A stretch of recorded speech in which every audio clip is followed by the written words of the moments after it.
Muchísimas gracias por continuar con nosotros aquí en Sin Censura Televisión Nocturno. Llegó la hora de la mesa de investigación, esta mesa de investigación de colaboración entre la revista Contralínea, la revista que usted conoce y conoce muy bien, sobre periodismo de investigación, periodismo que escudriña, que pues trata de ir a fondo de los asuntos, y para eso tenemos ya en esta mesa, bueno, primero me presento porque veníamos de ver a nuestro querido Vicente Serrano, ya sabe, Luis Guillermo Hernández, como siempre aquí en este espacio, dando margen también para que nuestro querido Vicente Serrano pueda realizar otras tareas.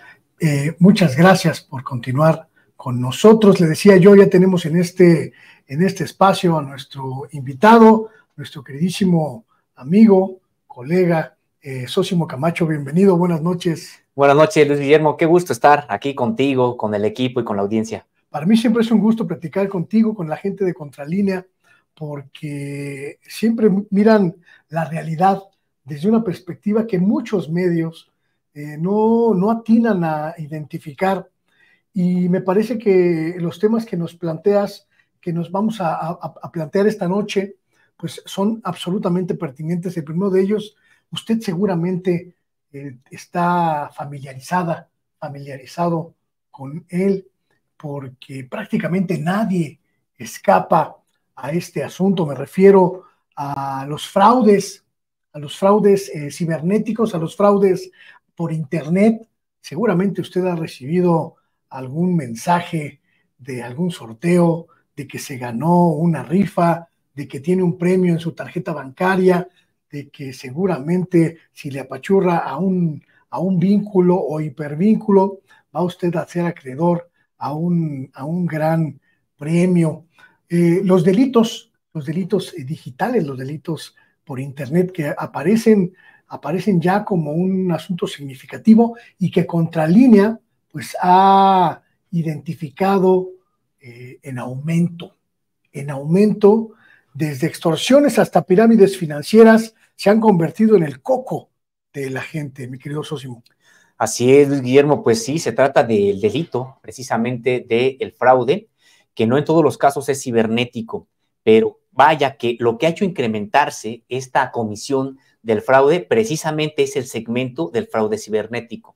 Tan solo, estamos comentando una investigación de nuestro compañero José Reyes, quien publicó en la revista Contralínea, con base en varios informes, uno de ellos, el fraude en México, daños patrimoniales y trabajo legislativo, para enfrentarlo, del Instituto Belisario Domínguez, donde, ellos se dieron también a la tarea de recopilar información sobre este asunto. Otra fuente de información es el propio Secretariado Ejecutivo del Sistema Nacional de Seguridad Pública, y que lo que se está arrojando es que entre enero y mayo ya de este año, solamente en estos meses se consumaron 45,308 fraudes a escala nacional. Porque ya bien comentabas, Luis Guillermo, pues creo que sí, todos en algún momento hemos tenido ya algún contacto con un intento de fraude. A veces dices, pues pícale aquí y te vas a ganar un premio, etcétera. Es el inicio de algo que te podría llevar a ser defraudado. Y hay muchas personas que lo hacen, pero en el transcurso de lo que les van pidiendo, pues van desistiendo, se van dando cuenta que es un fraude, etcétera. Pero pues es innumerable el número de intentos de fraude, pero ya consumados, son estos que estábamos comentando, Luis Guillermo, de más de 45,000 a escala nacional. Y en efecto, aquellos que hacen que se incremente cada vez más el volumen de fraudes son los que tienen que ver con el fraude cibernético. ¿De qué tipo de delitos estamos hablando en esta circunstancia? Si usted puede visitar la página de Contralínea, contralinea.com.mx, va a encontrar ahí el reportaje. Aumentan modalidades de fraude, dice el título de este reportaje firmado por nuestro queridísimo José Reyes, a quien le mando un abrazo con mucho cariño. Desde extorsiones hasta pirámides financieras, pasando pues por llamadas de extorsión, por venta de productos apócrifos, por suplantación de identidad, hasta pirámides financieras. Un universo de delitos muy complejo también. Así es, y hay algo, Luis Guillermo, que es lo que preocupa, que la propia legislación mexicana no se ha podido poner al parejo de las formas de fraude que van, pues porque van surgiendo prácticamente con las nuevas tecnologías, empiezan a surgir unas nuevas formas de defraudación. Y ahí la propia legislación mexicana, pues a veces tiene que caminar, ojalá lo haga más rápido para poder enfrentar estos delitos, porque son conocidos los otros, la propia suplantación de identidad cuando no es mediante cuestiones cibernéticas, por ejemplo, ¿no? El comprar algo que no corresponde a lo que realmente se pagó, por ejemplo. Eso tiene que ver, pero eso la mayoría de fraudes se hacen en físico. Claro. Aquí estamos hablando de fraudes, que es lo que está haciendo que se incremente de manera muy importante desde estas pirámides, pero me gustaría decirte, por ejemplo, hay algunos que ni sabía que existían hasta después de estar ya precisamente trabajando con José Reyes en este asunto. El smishing, por ejemplo, que es el envío de mensajes SMS, los normales que uno recibe en el teléfono, con la finalidad de visitar una página web que es fraudulenta. De hecho, me parece que ¿quién no ha recibido tal vez algún tipo de anzuelo en ese sentido? Esto con el fin de obtener la información bancaria de la persona para realizar transacciones precisamente a nombre de la persona defraudada. El otro es el farming, que consiste en redirigirte a una página de internet falsa mediante ventanas emergentes. Es decir, uno ingresa a una página que puede ser del SAT, una página que puede ser del banco de tu preferencia, en el que tengas tú tu cuenta, pero alguna ventana emergente te lleva fuera de esa página de ese sitio que tú estás visitando, y resulta que se hace pasar por el mismo parte del banco, del servicio de administración tributaria, etcétera, ¿no? Y aunado a lo anterior, nos dicen, la iniciativa privada también ha hecho llamados a la población a estar alertas ante estos posibles fraudes, porque generalmente se vinculan es decir, cuando hay un fraude, ¿a quién le reclaman? Pues a la persona, en este caso persona moral, una empresa, que supuestamente tú estabas visitando cuando pues en realidad te defraudaron. Claro. Hay otro que me gustaría comentarte que es el skimming, y este es fraude por gastos inflados o ficticios, malversación de fondos, conflicto de interés y no reportar los libros contables, el ingreso de ventas. Son varios, Luis Guillermo, los tipos de fraude que existen cuando hay alguien que además no nomás es de que te engañen, sino que ya ingresaron a tu cuenta, ya ingresaron a tus estados contables, imaginemos lo grave que es eso, pero que es factible por la información que tú le das, y ahí se deriva otra serie de delitos también que configuran en el delito de fraude. Hay una realidad, le digo, seguramente usted ya la ha vivido. Está usted, por ejemplo, navegando sus redes sociales, Facebook o el propio WhatsApp, y le llega el mensaje de una persona que usted conoce, de un amigo, de un pariente: préstame dinero, o abre esta liga para que veas qué chistosa te ves en este video. Y en realidad esos son mensajes pues que pueden ser suplantación de identidad, como bien mencionas, o abiertamente pues vínculos que te dirigen hacia páginas fraudulentas.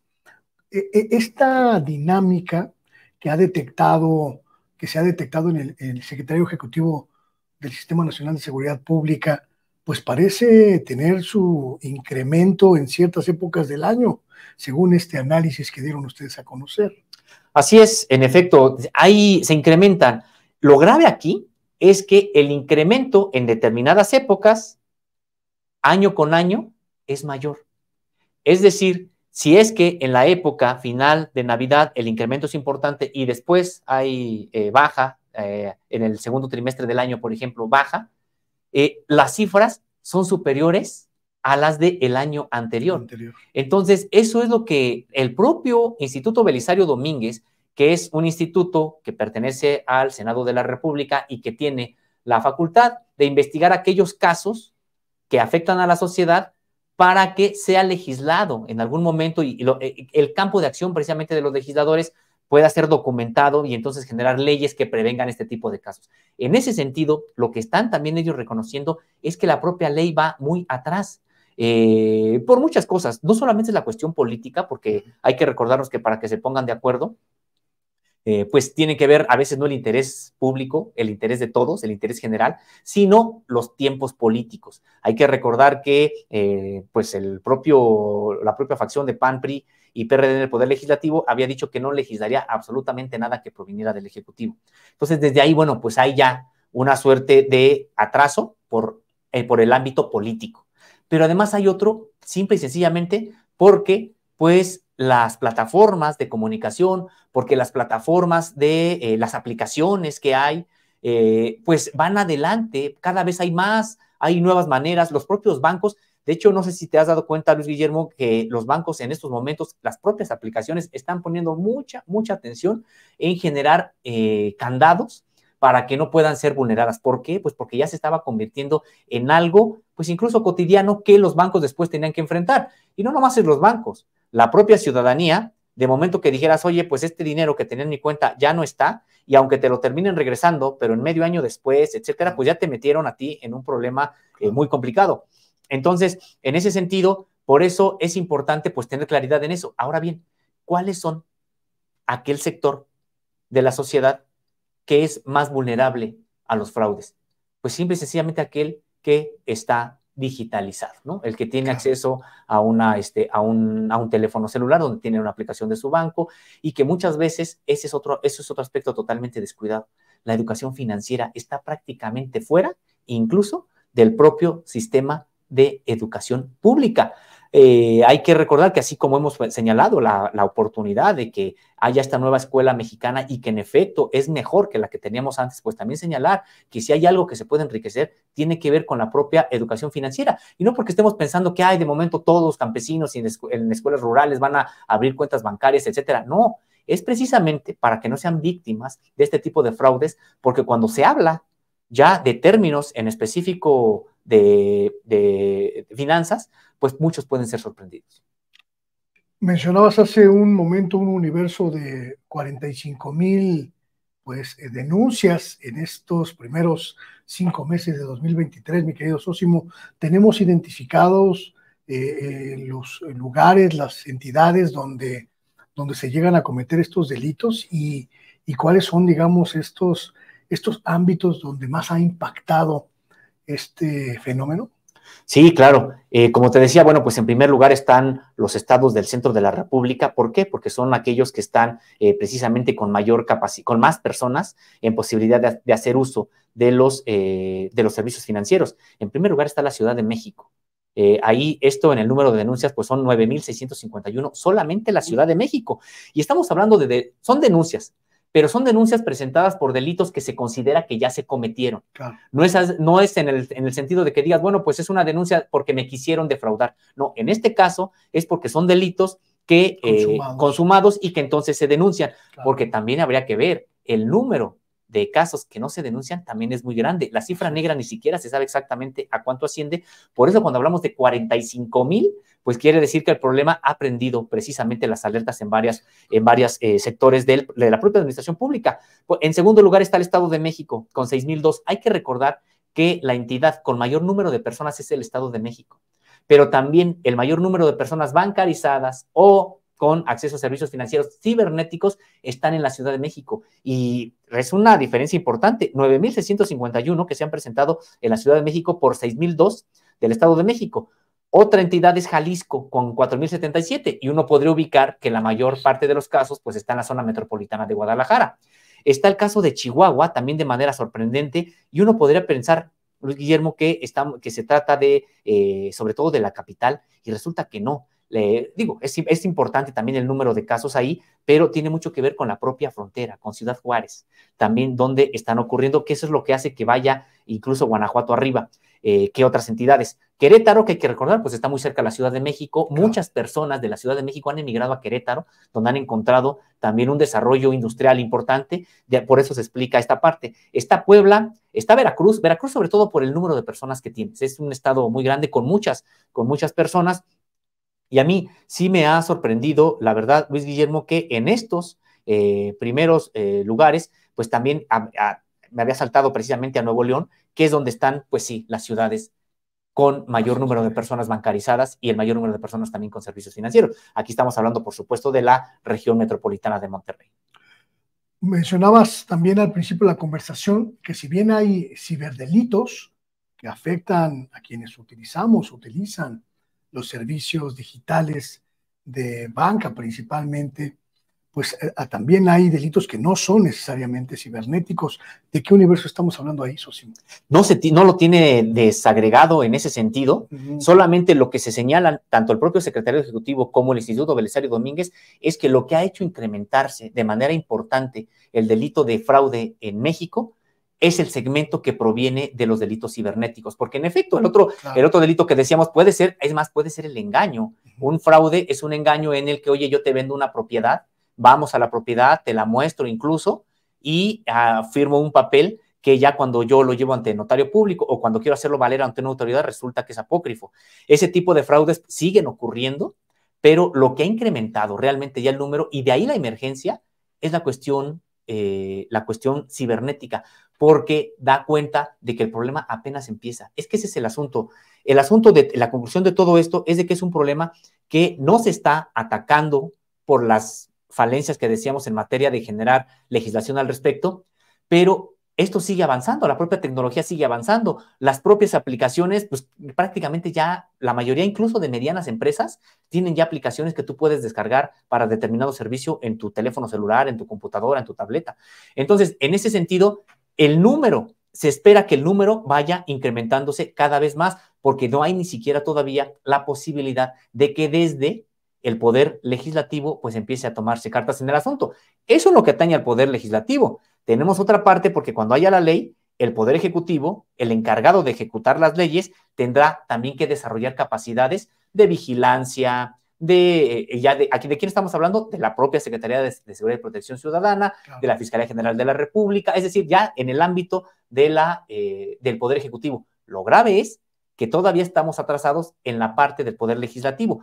Quiere decir que esto, ojalá que no, pero es lo que indican las propias cifras, que esto seguirá incrementándose conforme vaya conduciéndose el año. Hay que hacer mucho énfasis, creo yo, mi querido Sosimo, en las modalidades de los fraudes, principalmente los fraudes cibernéticos. Mucha de la audiencia que tenemos en Sin Censura es gente mayor que es presa fácil de los delitos cibernéticos, principalmente muchos que ya rebasamos los 40, tenemos poca destreza con estos aparatitos digitales y a veces te llega un mensaje, por ejemplo, de texto, un SMS, que parece ser pues real del banco y que dice que tienen problemas con tu cuenta bancaria, que anotes tu número de cliente y tu NIP o tu PIN, y pues tú dices, bueno, dice Banco de la Alegría, pues es el banco donde tengo mi cuenta, pues le pico y digo, pues sí, si tienen problemas, pues por algo me mandaron el mensaje. Y se trata en realidad de lo que tú mencionabas, un smishing, ¿no? Un smishing. Sí, y que Luis Guillermo, pues es muy común, porque bien lo comentas. De hecho, esta tecnología se utiliza por aquellos que hacen este tipo de fraudes. También es importante aclarar algo. Este tipo de fraudes ya son parte de la propia delincuencia organizada. No es alguien que ocurre, pero es menor todavía. No es alguien, en términos generales, que esté en la soledad de su cuarto, de su escritorio y que diga, voy a ver a quién puedo defraudar. Los existen, estos hackers solitarios, y que empiezan a generar este tipo de mensajes. Aquí también, otra de las características es que se está convirtiendo en una rama de la propia delincuencia organizada. Es decir, integrantes de la propia delincuencia organizada ya con tecnología, organizados para estar haciendo eso, de manera diaria, estar mandando varios mensajes a ver quién cae. Es decir, estamos hablando de que hay incluso recursos que, entre comillas, se invierten para tratar de generar riqueza, extraer riqueza también de aquí. Entonces, y sí, esto es muy común en el sentido del smishing, porque a veces no podemos nosotros identificar la falsedad de un logo, no podemos identificar la falsedad de una página. Parecen reales, parecen verdaderos. De ahí también esta campaña de varios bancos en que dicen, nosotros nunca te pediremos que reveles tu NIP, o nosotros nunca te pediremos tal cosa, y de manera insistente, porque decíamos, finalmente es un problema para ellos, porque generalmente sí tienen que hacer frente a ese tipo de fraudes. Hace apenas unos 4 o 5 días, me recibí una llamada, ahorita que estamos platicando de este asunto, de este tema, una persona que identificó mi número celular mi número es prácticamente público, es parte de nuestro trabajo como periodistas, que nuestros números estén a disposición de la gente. Y Me decía esta cuestión como de extorsión. Me pregunto si ese tipo de delitos también caben en estas denuncias, si también están considerados en este universo, porque es muy común que te llamen y te digan, oye, pues tengo a tu perro secuestrado, deposítame en este lugar para que lo libere, o cualquier tipo a veces las llamadas estas de soy tu tío, ponme dinero porque me quedé sin lana, etcétera, entran en ese universo. Así es, sí entran en ese universo, están consideradas así como parte de este tipo de delitos que además llegan a ser muy violentos porque a veces cuando uno empieza como víctima a vincularse con estos personajes, es decir, que te manden un mensaje y no respondas, pues ya muy bien, y muchas veces ahí terminará el intento que hicieron. No. Pero si tú respondes, te piden información, das información, empiezan entonces ellos a recuperar, a aglutinar información sobre ti que después van a utilizar en contra tuya. Es decir, si no tenían tu dirección, mucha gente termina dándosela. De hecho, hay una manera, esta por teléfono, más que por cibernético, en el que llaman a las casas para preguntar sobre si está la línea telefónica funcionando bien porque tienen un reporte de falla. O sea, llaman al teléfono doméstico. Sí, llaman al teléfono doméstico, ya la gente empieza a platicar y dice, pues no tengo, pues es que lo tenemos aquí, ¿en qué calle está? Pues están, y la gente empieza, se engancha y le suelta la información, así le sueltan la información y a los 4 o 5 días te llega una llamada de extorsión diciéndote que tu casa es así, tiene estas características, que el teléfono es que te llamas tal, etcétera, y que necesitan que les deposites si no quieres que te pase algo, ¿no? Claro, aquí el problema es que, como dices tú, la gente se engancha y suelta la información como si estuviera hablando con un técnico de una empresa, ¿no? Exactamente. Eso es de lo más común que ocurre con el delito que no es cibernético. Todavía se considera este fraude, se considera de parte telefónico. Entonces, en este sentido, hablan y es la propia persona la que empieza a darle información y ya después la utilizan precisamente para extorsionar. Y entonces, esto es lo peligroso. Porque cuando te mandan un mensaje o te llaman, también te pueden llamar y, oye, fíjate que no, yo no reporté nada, vamos a suponer, pero es que yo lo tengo, pues no, le agradezco mucho, colgar. Hasta ahí probablemente se acabe este vínculo que se abrió entre alguien de la delincuencia organizada y la víctima, y se acabó. Pero entre más contacto haya, más se expone la propia persona a ser ya atacada en su integridad física. Porque si empiezas tú, como decíamos, a engancharte, a dar información, etcétera, pues sí, hay la probabilidad de que entonces en algún momento los tengas en tu puerta.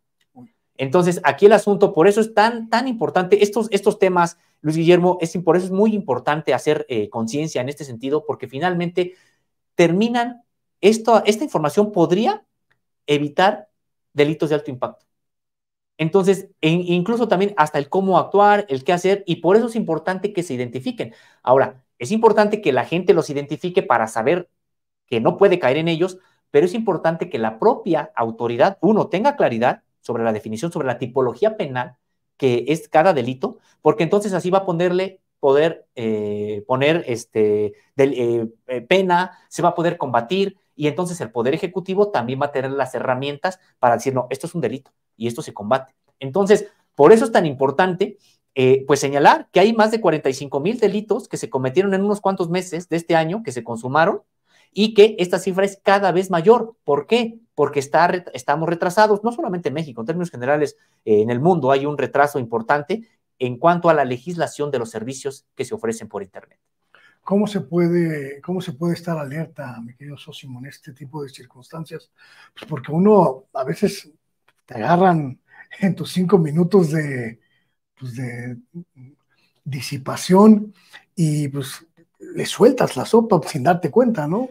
Te comento algo, Luis Guillermo. Yo mismo, que ya he tenido información a esto, yo he estado a punto de caer, porque como bien comentas, nuestra propia profesión, estamos abiertos a que cualquier persona nos llame. Claro.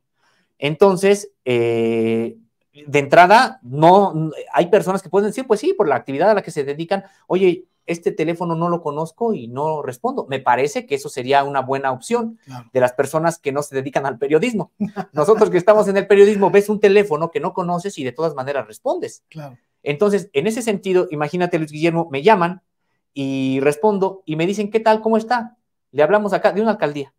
Le hablamos de la alcaldía X. yo vivo en esa alcaldía X. Le hablamos de la alcaldía X. Y yo al momento digo, bueno, será para alguna situación periodística, por alguna información que pues, también constantemente uno está requiriendo, o alguien te va a pasar información, etcétera. Y entonces empiezan a decir, empiezan a dialogar conmigo, y yo pensando que era una autoridad, o sea, inmediatamente no prendí las alertas pensando que era una autoridad, empecé a darle información, que después trataron de utilizarla, sí, precisamente para un asunto de extorsión.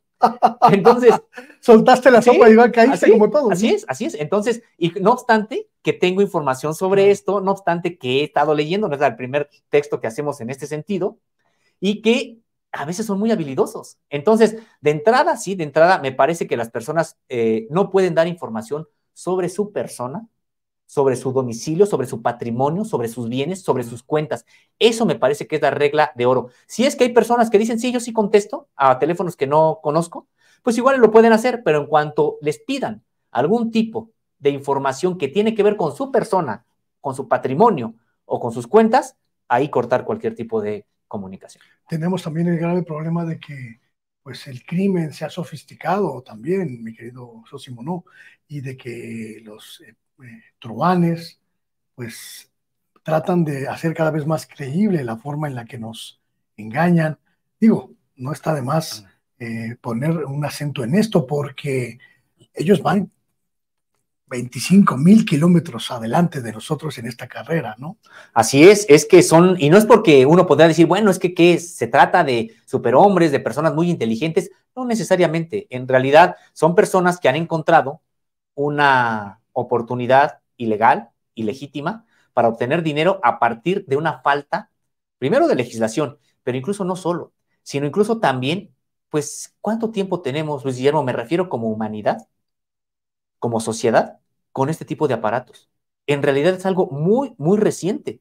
Entonces, si hubo una serie de procesos, imaginemos procesos tan importantes como la imprenta, por ejemplo, en su momento, la Edad Media, etcétera, que vino a revolucionar y tardó mucho tiempo para asumirse lo que como sociedad había ocurrido con una revolución de ese tipo. Y ahora, ¿cuántas revoluciones en tan poco tiempo hemos tenido? Una tras otra, una tras otra. Entonces, en ese sentido, como sociedad, me parece, no estamos nosotros preparados. Y estamos hablando, Luis Guillermo, en el ejemplo que yo di, pues de que soy una persona que vive en la ciudad, que trabaja con información además, y que puedo ser susceptible de eso. Imaginemos qué pasa con personas que son igual, personas muy inteligentes, etcétera, pero que no tienen este contexto. Me refiero a personas que están en el ámbito rural, personas campesinas, personas que, como bien comentas, mayores de 40 años, etcétera, que son más susceptibles de cometer algún tipo de error. Entonces, sí, es una situación, me parece que por eso es que se ha empezado a tomar cartas en el asunto, y por eso hay este tipo de estudios donde están señalando que o como país nos ponemos a proteger esta situación o nos va a costar en delitos de alto impacto, que no solamente, en primer lugar, claro, es lo que le afecta a la población, a la persona, también causan estragos económicos. Claro, pues ahí está el asunto. Ahora sí que no se duerma, no se duerma. Hay que estar siempre atentos, pues nunca falta alguien que quiera pues embaucarnos, ¿no? Mi querido Sosimo, este reportaje, por favor, léalo, está muy interesante. Aumentan modalidades de fraude, desde extorsiones hasta pirámides financieras. Eso de las pirámides financieras fue en algún momento como un problema incluso severo socialmente, ¿no? Así es, pero todavía se daban de manera, vamos a llamarlo analógica, ¿no? O física, ¿no? El asunto es de que ahora estas pirámides también ya se hacen con base en los teléfonos celulares de personas con las que nunca tienes contacto real. Entonces tú entras a unas supuestas tandas, entras a ahorros, depositas, todo lo haces vía teléfono celular, te empiezan a dar al principio cierta cantidad de dinero para que tengas confianza, etcétera, y de momento ya no vuelves a saber nada de ese teléfono, del número, etcétera. Entonces, eso multiplica estas posibilidades de quienes realizan estos fraudes. No, pues si va a ser tanda, que sea con la comadre ahí en la cuadra, porque si no, pues va a haber mucho problema. Oye, mi querido Sosimo, pero un problema social verdaderamente severo y verdaderamente preocupante, el que se empieza a configurar en México con la migración. Hace unos días tuve oportunidad pasé alrededor de la estación de autobuses de 100 metros está prácticamente colmada de migrantes que están pues ahí varados, que están ahí esperando alguna resolución, alguna señal, pero no es el único caso y me parece que aquí empieza a configurarse un problema con muchas aristas, la arista de la inseguridad, la arista de los derechos humanos, por supuesto, de estas personas y también la intervención de las autoridades de Estados Unidos en este fenómeno.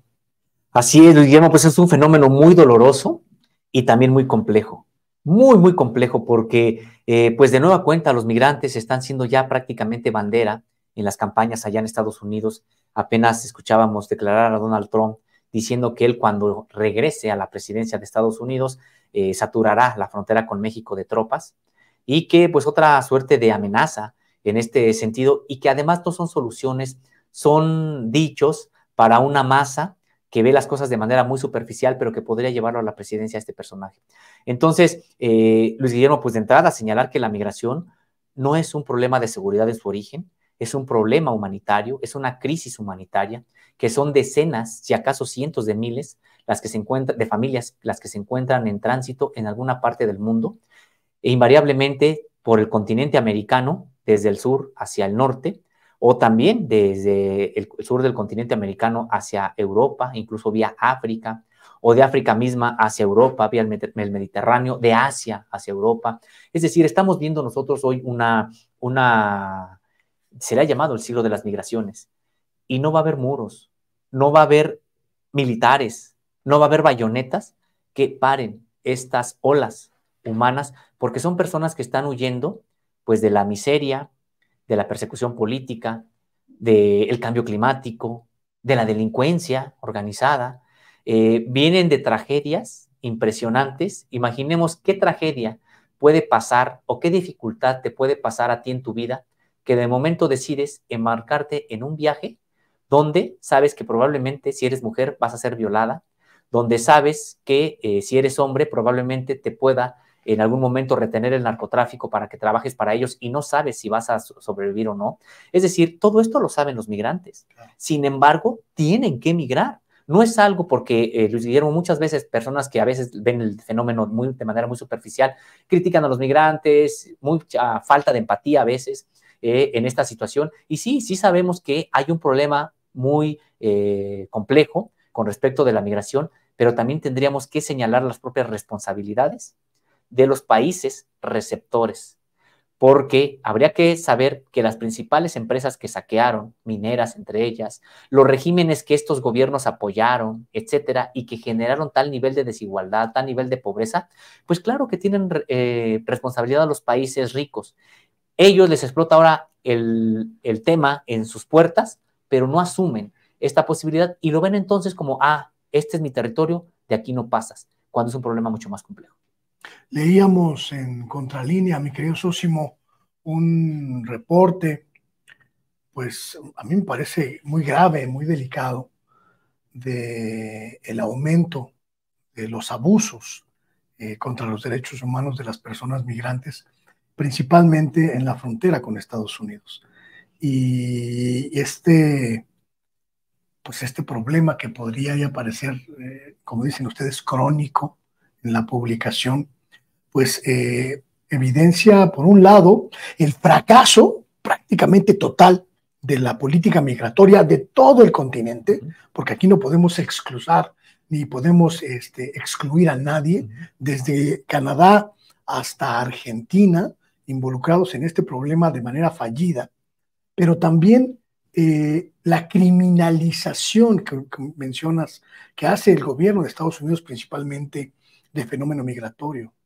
Es que es impresionante y eso es parte, Luis Guillermo, de uno de los temas en los que México y Estados Unidos no se puede poner de acuerdo.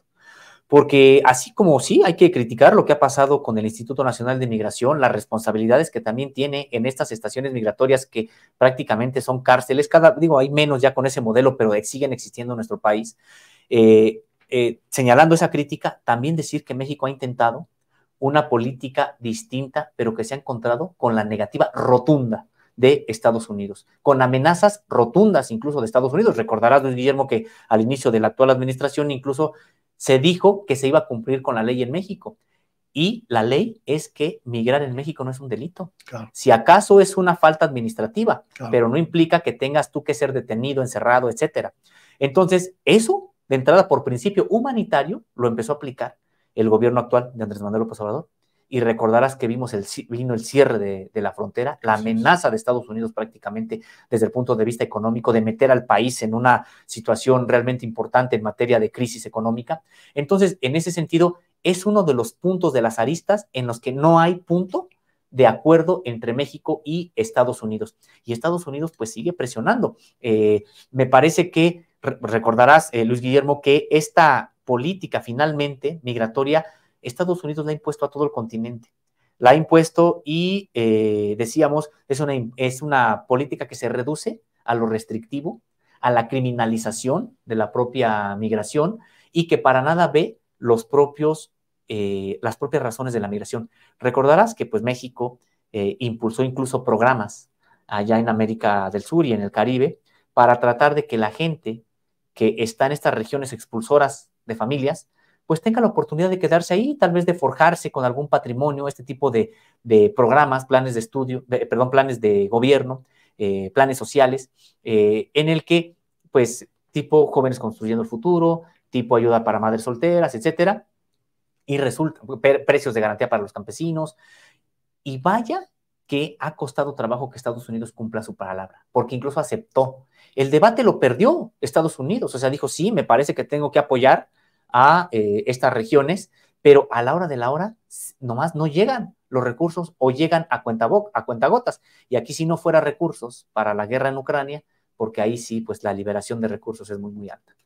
Este jueves pasado, el propio presidente de la República recordaba en la conferencia mañanera, pues precisamente esto, que había un acuerdo con Estados Unidos que tenía que cumplirse, pues para tratar de frenar o paliar la necesidad centroamericana, principalmente para migrar a Estados Unidos, y que todo quedó prácticamente en palabras. El programa Sembrando Vida, el programa Jóvenes Construyendo el Futuro, el programa de talentos que quedaron ahí, pues el gobierno mexicano hizo su parte, pues Estados Unidos hizo ojo de hormiga, ¿no? Es que imaginémoslo, Guillermo, así como destina tal cantidad de miles de millones de dólares anualmente a la guerra en Ucrania, que eso se destinara precisamente a este tipo de programas. En América Central, en el Caribe y sí, en América del Sur, porque, ¿sabes? Alcanzaría prácticamente para desincentivar en gran medida la migración por pobreza. Sería impresionante y está algo ahí. ¿Qué es lo que falta? Pues simple y sencillamente es una manera distinta de abordar el propio problema. Decíamos que México, y es lo que también quería comentar, finalmente México se encuentra en una situación muy, muy complicada, porque es un país de tránsito, querámoslo o no, es un país de tránsito, pues simple y sencillamente por la cuestión geográfica. Tenemos la frontera con Estados Unidos, que a la vez es una frontera no solamente entre dos países, sino es prácticamente en lo que se le llamó el primer mundo y el tercer mundo. Claro. En ese sentido, pues la problemática es muy, muy intensa y no hay visos de solución porque México finalmente ha tenido que irse plegando a regañadientes, regresando, negociando, pero prácticamente se va plegando a esta política que la dicta Estados Unidos, simple y sencillamente porque Estados Unidos te dice, pues no los dejo pasar, y no van a pasar, y todos están en la propia frontera, ahí con México, lo que eso significa. ¿Qué significa? Pues que hay que tener los recursos incluso para que estén en condiciones de sanidad, en condiciones dignas, etcétera.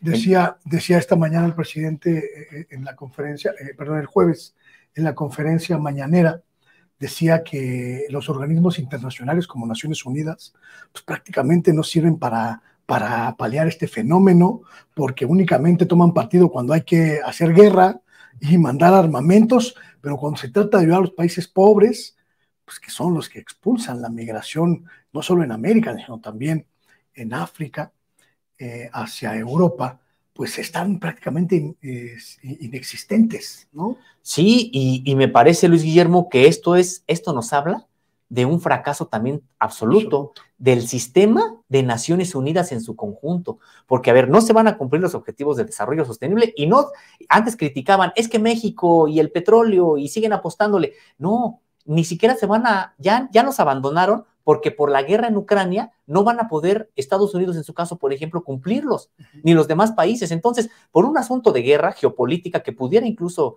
acabarse con voluntad política de todas las partes involucradas, pero no están en la fase de la guerra. Entonces, en este momento ya no se van a cumplir los objetivos de desarrollo sostenible, no se van a cumplir los objetivos, por ejemplo, en materia de calentamiento global, cuántos los grados centígrados es lo que se va a ir calentando la Tierra para los próximos 50 años. No se va a cumplir absolutamente nada de eso, y no se va a cumplir, no se pueden poner de acuerdo para generar una paliación, en este caso, de la propia migración, cómo abordar el propio problema, que es muy complejo y que decíamos, pues cada quien lo asume como quiera.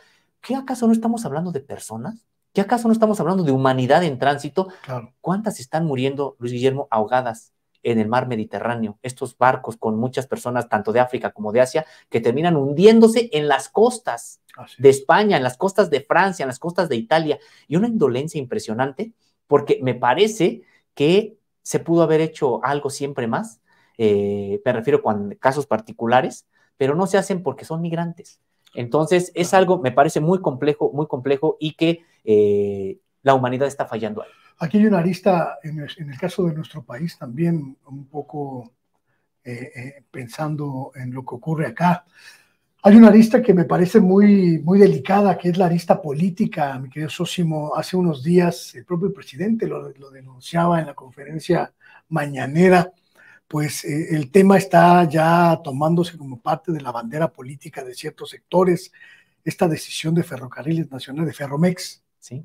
de parar la circulación de sus trenes, pues más como un asunto de presión política por la cuestión migratoria que por una cuestión de otra índole, y que habla pues de una cuestión de golpeteo abierto, digo, pues sí. No sé cómo lo interpretes tú, pero pues me parece que estamos entrando en un terreno pues muy pantanoso de utilizar a los migrantes que están en tránsito en nuestro territorio como una moneda de cambio político. Así es, pues estamos viendo aquí en este caso a Ferromex que está utilizando a los migrantes, porque no les preocupan los migrantes en realidad.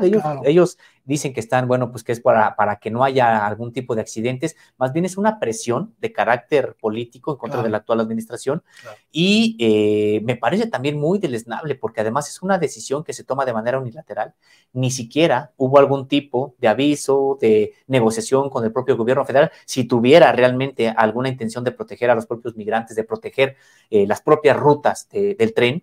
Me parece que fue a todas luces una presión política, porque de manera unilateral reducen de manera drástica las corridas por estas rutas y meten además al propio país en cuestiones económicas, problemas importantes. Y los migrantes como moneda de cambio aquí, los migrantes como moneda de cambio en Estados Unidos, aunque también me parece, Luis Guillermo, que poco a poco esto irá cambiando, porque finalmente, por ejemplo, en el caso de Estados Unidos, pues es una sociedad construida por migrantes, y eso siempre se ha dicho. Inmigraron en el siglo XIX, inmigraron después en la primera mitad del siglo XX. No, el asunto es de que están migrando hoy. Y hay personas que hoy significan ya minorías, pero juntando todas las minorías, significan ya una parte importante de la propia población estadounidense, y es a lo que ha apelado el propio presidente de la República, hacer sentir el peso específico de los mexicanos que viven allá en Estados Unidos. De hecho, si lo queremos ver así, vendrá una especie de medida de fuerzas entre alguien como Trump, que dice, voten por mí porque yo voy a mandar militares a la frontera, o alguien como López Obrador, que dice, no voten por aquellos que están afectando a los propios migrantes. Entonces es interesante también cómo se empieza a mover geopolíticamente este asunto. ¿Hay algún país en el mundo que haya resuelto de manera positiva, de manera eficaz este fenómeno? No, que yo tenga conocimiento, no, porque Europa está desbordada. No, Europa también está desbordada. Es que no le entran al fondo del asunto. El fondo del asunto es económico, es de una desigualdad impresionante. Claro. Y recordar que estos países ricos deben su riqueza a esta acumulación originaria de capital, claro, que extrajeron de los países hoy pobres. Entonces, esta riqueza que ellos hoy tienen, que ellos hoy viven, es la pobreza de América Latina, es la pobreza de África, es la pobreza de Asia. Hay que recordar incluso en fechas recientes, ya no nos vayamos a la Edad Media o a la época de la colonia, en fechas recientes, ¿cuántas mineras canadienses estuvieron saqueando no solamente México, sino varios países de América Latina, y las comunidades tuvieron que ser desplazadas? Por ejemplo, ¿cuántos gobiernos, sátrapas, dictatoriales, autoritarios, estuvo apoyando a Estados Unidos porque defendían sus propios intereses en América Latina? Todo eso que pasa en El Salvador con las maras, todo lo que ha pasado en Guatemala, lo que ha pasado en México, lo que hemos vivido es resultado también de esas decisiones de los países ricos. Entonces ahora ellos sacan las manos y dicen, no, no te metas a mi territorio, cuando el problema les explotó ya en sus puertas. Pero ellos son responsables y lo peor, no quieren resarcir su propia responsabilidad ahí, pues están con este tipo de programas que además pues, me parece que a ellos mismos les convenía. Entonces, y sobre la migración, Luis Guillermo, a mí me gustaría también tocar un punto que me parece todavía más triste, más lamentable, la migración interna. Nosotros como mexicanos tenemos migración interna. Y si es que nos condolemos de la migración de mexicanos que van con rumbo a Estados Unidos, de migrantes que vienen de América del Sur, de América Central y pasan por territorio mexicano, pues al menos hay esa condolencia hacia ellos y esa empatía en algunos sectores. Pero la migración interna es totalmente invisible. No tienen derechos, no se ven, no existen. La migración interna, por ejemplo, es aquella que viene de la montaña de Guerrero, que viene de, por ejemplo, comunidades enteras que se quedan sin gente, pueblos que se quedan sin gente, de comunidades Nasabi, comunidades Mepa, comunidades Nahuas, que se contratan como jornaleros sin ningún tipo de derechos en las plantaciones de Sinaloa, en las plantaciones de Baja California, en las plantaciones de Sonora. Es decir, tenemos migración interna que además está invisible, que se desplaza y que no tienen tampoco ningún tipo de derechos. De hecho, en algún momento más o menos lo del asunto de San Quintín se empezó a ver con migrantes de Oaxaca hacia allá. Exacto. Pero el grueso de la migración interna que huye por hambre de sus comunidades está prácticamente invisible. Entonces no tienen derechos y ni siquiera tienen esta visión de medios de comunicación que los estén siguiendo, etcétera. Yo tuve la oportunidad de migrar con ellos, de hacer este viaje. Yo no migré, obviamente, yo estaba haciendo un reportaje. Empezamos caminando en la montaña de Guerrero, en una comunidad que se llama Santa María. Solamente esperaban a que fuera la fiesta de la Virgen de Guadalupe para en la propia madrugada salir toda la población, aproximadamente 400 personas de esa comunidad, y dejaban solamente a 5 que se quedaban a cuidar animales, milpas, enseres, etcétera. Todos se van caminando hasta llegar a otra comunidad donde se juntan con otros y bajan en camionetas. Bajan en camionetas a la ciudad de Tlapa, una pequeña ciudad, el corazón de la montaña de Guerrero. Ahí está el enganchador de estas empresas, muchas de ellas que son las que exportan jitomates, berries, etcétera, para Estados Unidos. Bueno, ahí los enganchan, los llevan en un autobús. Nos fuimos en el autobús, el equipo de Contralina se fue en el autobús, donde caben 45 personas, ahí van más de 100, hacinados, con tostadas, con bolsas, con ropa. ¿Y sabes por qué? Porque dentro de la visión de quienes entre comillas, los contratan, son indígenas, son indios. Una suerte de racismo impresionante que tienen ellos que vivir, y es un racismo que además va atravesando todo el país. Cuando van llegando a gasolineras donde ellos podrían utilizar los sanitarios para hacer sus necesidades, vemos que empiezan a cerrar las gasolineras. Es una suerte de, como si estuvieran proscritos. Pasamos la Ciudad de México en la noche, alrededor de las 2 de la mañana. Estuvimos esperando a las afueras de la Ciudad de México entre las 8 hasta que se hiciera noche, pasar casi, digamos, en una especie de clandestinidad con ellos en la noche, que no se vean. Es impresionante todo lo que ocurre contra estos migrantes internos que tenemos nosotros, que son mexicanos, que son indígenas, y que no tienen ni siquiera el favor de una atención, una nota informativa, a que alguien revise cómo es como viajan, y que llegan a engancharse, y cuando llegan allá, Luis Guillermo, ya deben el machete que les dan, ya deben el garrafón que les dan, deben el traslado, porque les cobran el traslado desde Tlapa o desde donde los lleven hasta Sonora, están endeudados y primero empiezan a trabajar para pagar la deuda como tienda, ¿cuál? Tienda de raya. Y después empiezan ya, entre comillas, a ahorrar después de que han llegado allá. Son indígenas Mepa, Nahuas, Nasabi, y son migración interna que tenemos aquí en México y que está fuera del ojo prácticamente incluso de las propias organizaciones defensoras de derechos humanos. Es brutal lo que comentas, mi querido Sosimo, porque una realidad que pensamos ajena, en realidad la tenemos aquí, es nuestra, está encima de nosotros y nos está reclamando atención. Y que además somos ahí también responsables como sociedad, Luis Guillermo. Yo te comentaba estos casos que vi prácticamente de profundo racismo de una sociedad en términos generales. Por ejemplo, cuando había un lugar en el que ya por Nayarit, cuando se les da de comer a los migrantes que llevan, digamos, los contratantes, ellos van aparte en un camión, en una camioneta adelante, pues con aire acondicionado, muy cómodos, ellos van muy adelante, van allá. Ellos comen, entran a restaurantes, cuando llegan a determinados lugares. A los migrantes solamente les dan pues prácticamente sobras, hasta tortillas duras, etcétera. Y lo ven como normal, es que son indígenas, es que son indios. Dentro de esa visión, todavía en varios sectores dominante, que genera mucha indignación. Entonces decíamos, estas familias de por sí ya salen depauperadas, salen derrotadas de sus propias comunidades.